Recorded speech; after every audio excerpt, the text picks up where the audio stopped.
তোমাৰ লক্ষ্য স্থান ক'ত সেইটো যদি ঠিক কৰিব নোৱাৰা তেন্তে কোন পথে খোজ দিবা কেনেকৈ জানিবা তোমাৰ লক্ষ্যই তোমাৰ পথ নিৰ্ধাৰণ কৰিব শিক্ষাই জীৱন জীৱনেই শিক্ষা নিজক সদায় আনন্দত ৰাখিবা আনন্দময় উৎসাহী আৰু শক্তিমানৰ কাৰণেহে জগতখন দুৰ্বল নিৰুৎসাহী মানুহৰ বাবে নহয় যি মানুহৰ ধৈৰ্য শক্তি আছে তেওঁ অসাধ্য একোৱেই নাই আনক সমালোচনা কৰিবলৈ যোৱাৰ আগতে নিজক সমালোচনা কৰা নিজেই শুদ্ধ আৰু পবিত্ৰ হ'ব পাৰিলেহে আনৰ বিষয়ে মতামত দিয়াৰ যোগ্যতা অৰ্জন কৰিব পাৰিবা মানুহে যিমান কিতাপ পঢ়িবলৈ শিকে সিমানেই ভাবিবলৈ শিকে আমি যি জানো সি অতি সামান্য আমি যি নাজানো তাৰ সীমা নাই কোনেও তোমাক সহায় কৰিব নোৱাৰে নিজেই নিজৰ সহায় লোৱা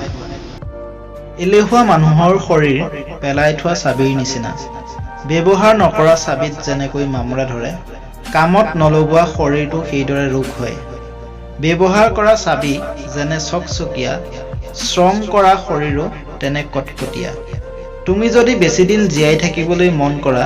তেন্তে বহি সময় নষ্ট নকৰিবা সময়েই ধন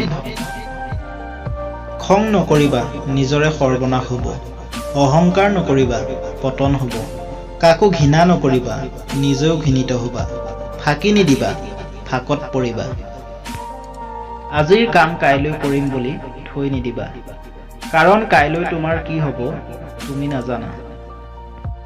পৰিস্থিতি যিমানেই ভয় লগা নহওক কিয় দৃঢ়তা আৰু আত্মবিশ্বাস থাকিলে জয়লাভ সুনিশ্চিত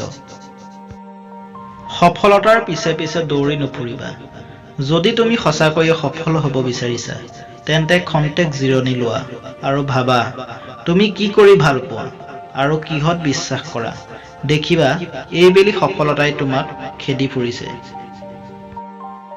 এগৰাকী সফল আৰু এগৰাকী অসফল ব্যক্তিৰ মাজত থকা